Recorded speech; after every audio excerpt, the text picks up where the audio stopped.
Bismillahirrahmanirrahim. Alhamdulillah, wassalatu wassalamu ala rasulillah. Улуу жараткан Аллах субханаху ва таалага чексиз мактоолор болсун. Сүйүктүү пайгамбарыбыз Мухаммад Мустафа саллаллаху алейхи ва салламга салаваттар жана саламдар болсун. Ассаламу алейкум, урматтуу мекендештер, урматтуу мусулман бир туугандар. Бүгүнкү берекелүү жума күнүбүз баардыгыбызга куттуу болсун, маарек болсун. Бүгүнкү берүүбүздө Бабун насифин насиха, бири-бирибизге насаат айтуу, насихат жөнүндө болмокчу. Аллах субханаху ва тааланын кереметтүү Кур'ан аяттарында пайгамбарлардын жашоосун баяндоо менен мурунку үммөттөрдүн насаат ишин аткаргандарга кандай ийгиликтер башпакты, ал эми насаат ишин таштап жамандыктан кайтарбагай койгондугу үчүн жалпы кандай Кудай Тааланын газабын, кандай жаман нерселерге дуучар болгондугун баяндаган насаат тууралуу Алла Таала өзүнүн аяттарында бир канча аяттарды баяндап өттү. Эми сүйүктүү пайгамбарыбыз саллаллаху алейхи ва саллам өзүнүн хадисинде ошол жакшылыкка чакыруунун жана жамандыктан кайтаруу боюнча бизге таккан милдеттер боюнча айтып өтөт. Муну Абу Саид Худури риваят кылган хадис: "Самиату Расулаллах якул", пайгамбарыбыздын мындай деп айтып жатканын уктум деп бизге хадис жеткизет. "Мен ра'a минкум мункаран", силердин араңардан кимдир бирөө жаман иштин болуп жатканын көрсө, "Фал югаййирху биядихи", анда аланы колу менен өзгөртсүн, кайтарсын. Эгер ага кудурети күчү жетпесе, анда аны тили менен кайтарсын. Колу менен токтотууга күчү жетпесе, тили менен айтсын, насаат кылсын. "Ва иллам ястати", тили менен да айтууга ал кудурети жетпесе, анда жүрөгү менен ошол иштин туура эмес экендигин тастыктасын дагы, ошого макулдук бербесин жүрөгү менен. "Ва залика азафул иман", жана бул имандын эң эле төмөн даражасыдыр. Бүгүн биздин коомдо ошо жамандыктар болуп жатса да, уурулук болуп жатса да, аракештик болуп жатса да, көчө көйдө ошол аялдарга карата зордук зомбулук, ата энеге карата зордук зомбулук, алсыздарга карата болуп жаткан зордук зомбулук, же болбосо кандайдыр бир деңгээлдеги Кудай кылбагыла бул ишти, бул зулум, бул арам, бул тыюу кылынган иштерди эчине карабастан кылып жатса дагы, ошону көргөндөр муну кайдыгерлик менен карап койгондор бар. "Мен ра'a минкум фалигайр", бул көрдүңбү, ошол замат сен барып кой муну кылбагын деп колунан тартып токтот. Андайга кудуретиң жетпесе, анда тилиң менен айт. Анан жүрөгүң менен наразы бол. Имандын эң даражасы ушул, андан төмөн даражасы жок деген сөз. Демек, жүрөгүң менен дагы ушу жаманды жаман деп, көзүң жаманды көрбөсө, жүрөгүң жамандыкты жаман деп туйбаса, анда имандын даражасы жок дегенди түшүндүрөт. Ушунчалык иманың алсырап, ателе момун, ателе мусулманмын дегендей абалда калыпсың деген сөз. Ошондон чыныгы момундар айлана чөйрөдө мындай кайдыгер, капилет жашабастан дайыма бири-бирине насаат жасап турушу лазым болот.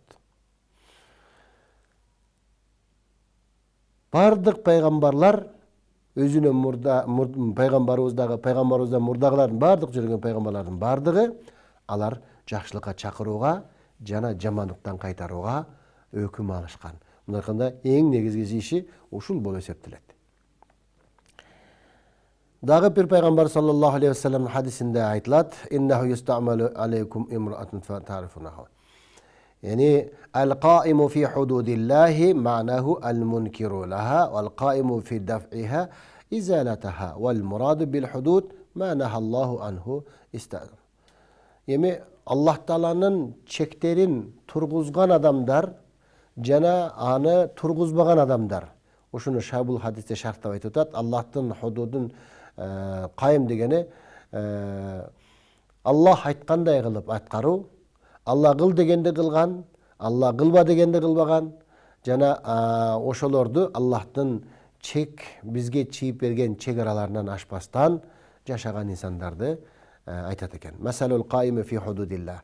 Аллахтын айткандарын аткаруучулар жана аткарбагандардын мисалы карап көрсөк бир кемеге минген инсандардын мисалында түшүнсөк болот дейт. Мисал үчүн бир кемеге адамдар отурушту. Кээ бирлери жогорку даражага жайгашты. Биринчи этаж жогорку этаждарга.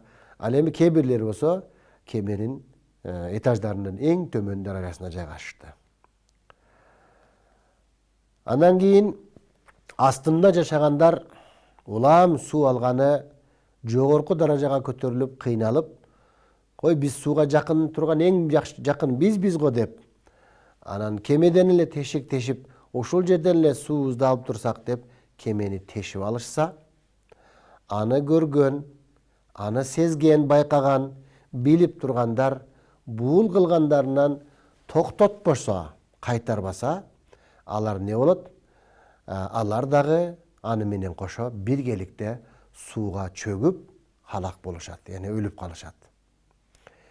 Бул Алла Таалаганын өкүмдөрүн аткаруу жана анын өкүмдөрүн аткарбай коюучулардын ортосундагы ишти мына ушинтип пайгамбар түшүндүрдү. Демек биз жакшыбыз. Мен жакшымын. Намазымды окуп атам, адал арамды билемин. Деп эле өзүнүн билгени менен эле өзүнү менен өзү эле жашай берсе, үй бүлөсүндөгүлөрдүн, коло кошунасынын, айлана жер коомдогу элдердин жаман кылып аткан иштеринен кайтарбаса, аларга туураны туура деп көрсөтүп, жакшылыкка чакырып, жамандыктан кайтарбаса, Аллах Тааланын балеси же азабы ошол жаман иштер себептүү бир жерге түшсө, ал жаратылышта эми көрүп атабыз. Анда ошол жаратылыштын келген азабы бир эле ага эмес, башкага да татат да. Ошондуктан бул жерде эмне кылыш керек? Жакшылыкка чакыруу, жамандыкта кайтаруу иштеринде бардыгы биргеликте аракет кылса, ошондо Алла Субханаху ва Тааланын рахматын алат, же райымына бөлөнөт, же тескерисинче Аллахтын азабы келип калса, аны менен кошо биргеликте азапты дагы тартып калышы ыктымал экен.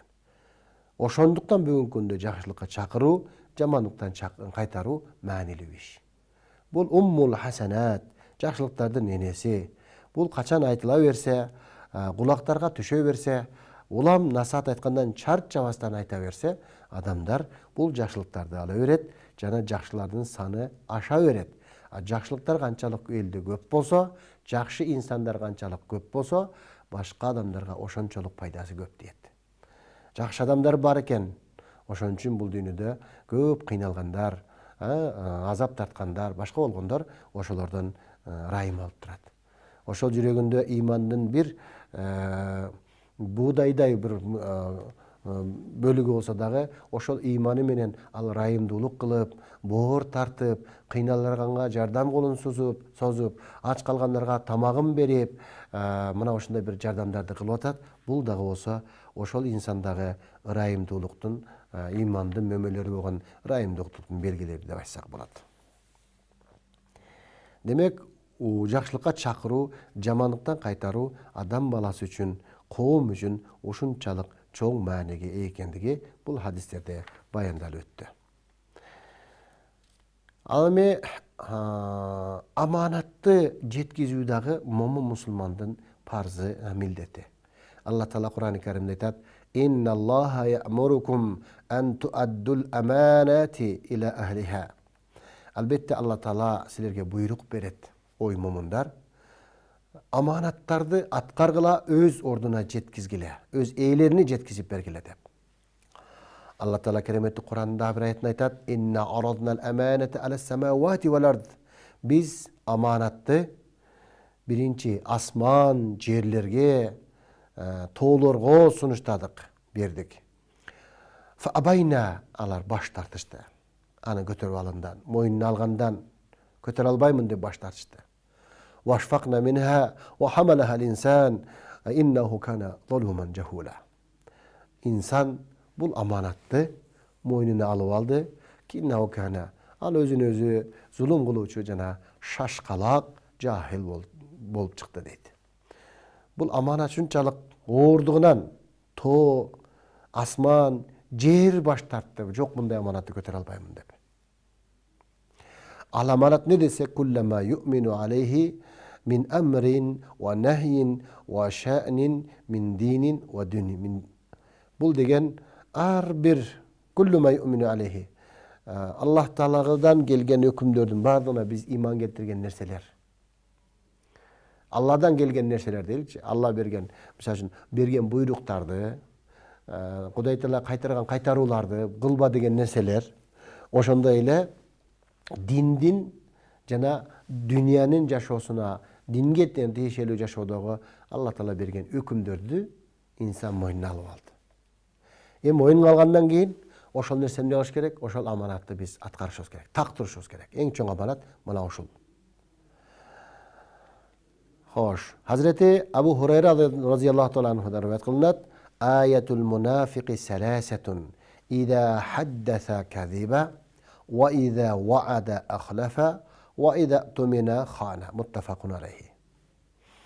Amanatlardan bir kança türü var. Birinci en çok amanat bu Allah Taala'dan siz menen bizge berilingen ökümdördü biz aldık. Oşol amanatты Allah'ın astında bolgan amanatты parzыбызды atkarışlık jönündө amanat desek daga bolot.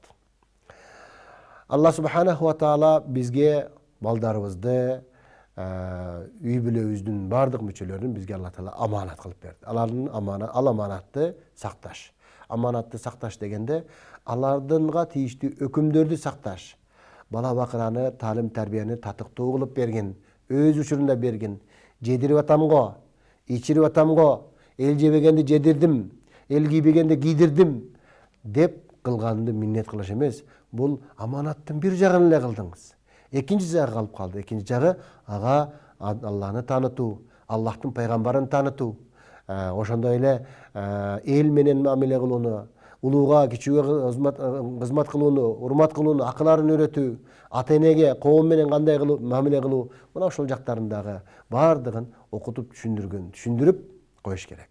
Анан аларды албай калып, бир жактуу эле материалдык нерселерди гана өсүп чоңоюп, анын ичинде адамдык касиет болбостон чоңоюп калат дагы, ата-энеге копол, же бир ошол материалдык нерсени таппай калганда бир уурулукка кирип кетсе, нафстын тилине кирип, аракечтикке кирип кетсе, же баягы наркотикалык заттарды пайдаланууга өтүп кетсе, себеби нафс токтобойт да. Нафс күндө каалай берет, күндө жаңы нерселерди каалай берет. Мына ошондо адам кейип, өзүнүн кылган кайсыл катаман, кайсы жаңылыштыгыман балам мындай тарбиясыз, мындай кайтарымсыз, мындай күйүмсүз болуп калды экен деп башын кармап отуруп калат. Ошол аманатты сиз динде насаатты пайдаланып, канча жашында эмнени үйрөтүшүм керек эле, тамак ичирип жедирип коюп эле менин негизги фазым, милдетим деп түшүнүп калгандык бул жаңылышты эмеспи деп маани бербей калган учурларды эстеп көрүш керек. Ушинтип насаат алыш керек. Эми аманаттын экинчи бир түрү бул нак адамдардын айткан аманат деп сөз айткан болсо ал аманат. Аманат деп бир буюмду калтырган болсо ал аманат. Мына ошондой нерселерге раскөйлүк, чынчылыкты адам көрсөтө билиш керек. Аятул мунафиqi. Мунафыктарда бул аманатка кыянат кыла турган касиет бар. Ал эми момунда аманатка кыянат кылбайт. Демек, эки бири-бирине карама каршы нерсе. Ал момун болсо, анда кыянат болбош керек. Эгер кыянат болсо, ал момун эмес, ал мунафык болуш керек. Ошон үчүн мусулман адам коркот жана коркуп жашаш керек. Мен аманатты аткарып жатамынбы? Аманатты өз жайына келтирип жатамынбы деп адам дайыма өзүнө суроо бериш керек. Мунафыктардын белгиси үчөө дейт пайгамбарыбыз. Эгер сүйлөсө ал жалган сүйлөйт. Эгер уада кылса, уада берсе, уадасына каршы чыгат, тескерисин жасайт. Ал эми үчүнчүсү ага аманат берилсе, аманатка кыянат кылат. Демек, ушул үч иш бул мунафыктарда болот. Ошолордун бири мына бул жерде аманатка кыянат кылуучулуктагы ошол мунафыктардын белгиси болуп калды. Эми ар бир адам өзүнө суроо бериш керек. Мен аманатка туруктуумунбу? аманатчылмынбы, мага аманатка берилген нерсеге кыянат кылбадымбы деш керек. Азыр күндө абдан көп мамиле күчөгөн мезгил. Эч кимге айтпада бир сөздү айтса, дароо бар бирек айтып койгон адам ойлонсун. Мен мунафык болуп калбадымбы? Же мунафыктын кейпин кийип калбадымбы деп коркуш керек. Эгер корксо, ошол жүрөгүндөгү коркуусу менен ал ошо аманатка кыянат кылбаган болсо, ыйманы күчтүү жана ал момун боюнча сакталды. Бирөө аманат койгон болсо, ал аманатты жеп алып, толгон жалган жашыкты сүйлөп, аманатта ордуна жеткизбештен кутулуп кетишликтин айласын ойлобош керек. Эгер бир буюмду ошол аманатка койгон болсо, эгер бир кайсы бир азыркы күндө акчаны дагы аманат кылып берген болсо, ошол акчаны дагы ошол берген банкноттор менен сактап беришлик бул эң жогорку деңгээлдеги аманаткөйлүк болуп эсептелет. Кээде бизге бир мына акча сизде туруп турсунчу, мынаны акча келсе паланчыга берип коюңузчу деп сизге аманат калтырып кетсе, сиз ал акчаны иштетип туруп, кайра өзүңүздүн жаныңыздагы башка акча менен берип койгончулар көп эле кездешет. Бул аманатты берди. Бирок дагы бир нерсе эсимде болду бул. Ал берген аманат ошол берген аманаты боюнча сакталбастан, аны сиз бир сыра алмашында иштетип туруп, кажатыңызга колдонуп туруп, ана кайра ордуна коюп койдуңуз. Кандайдыр деңгээлде аманатты аткарды болгон менен, бирок түбүнө келгенде, карай келгенде аманатты бул эң жогорку дережеде аткара алды же аткара албады деген маселе дагы жаралып калат. Ва инсама ва салла ва заама аннаху муслимун. Бул риваяттын башка бир риваятында кошумчалаган жери бар экен. Адам намаз орозо тутса да, намаз окуса да, ва заама аннаху муслимун, жана ал өзүнү мен мусулманмын деп эсептесе дагы, бирок ол аманатчыл болбосо, аманатка кыянат кылса, уадасына каршы чыгып койсо, жалган сүйлөп койсо, анда ал бул мунафыктын белгилери ал кишиде табылып калды деп эсептелет экен. Алла сактасын бардыгыбызды сүйлөгөндө ошондуктан чын сүйлөгөн адам аракет кылыш керек. Кичине нерседен болсо да жалган сүйлөбөш керек. Күндүгө сүйлөп аткан сөзүнүн өзү баа бериш керек. Кайсыны жалган сүйлөп калса, өзүнү өзү жемелеп, эртеси күнү чын сүйлөгөнгө үйрөнүш керек. Жана ушундан үй бүлөдөгү балдар дагы, айлана чөйрөдөгү достор дагы сиздин ошол өзүңүздүн расткөйлүккө болгон кадамыңызды байкайт жана сабак алат. Дагы бир хадисте хаддасана анна аманата назалат ала жазбил кулубир риджал, thumma nazalna al-Qur'ana fa'allimu min al-Qur'an wa 'alimu min as-sunnati thumma hadasa an rafi'an al-amanata. Бул хадисте дагы негизинен аманаткөйлүккө, аманатты кармануучулукка, аманатты өз ордунда аткаруучулукка жана ээсине жеткизүүчүлүккө бул жерде талкын кылып жатылат. Аллах субханаху ва таала бардыгыбызга пайгамбарыбыз саллаллаху алейхи ва салламдын жана динибиз үйрөткөн насааттарды карманып жашаганды насип кылсын. Кийинки бул жерде келтирген хадисте tahrimu zulmi wal amru bi raddil mazalim. Zulüm kılışlık, birinin akısına girişlik aram. Jana oşunu şunday эле калтырып койбостон, ошол zulümlük кылуучуларды кайтаруу, колунан zulümдүгүнөн токтотуу, zulüm чеккен, жапа чеккен мазлумдарга жардам берүү, анын нерсесин тарттырган, алдырган акысын кайтарып берүүгө исламдын өкүмү бар экендиги баяндайт.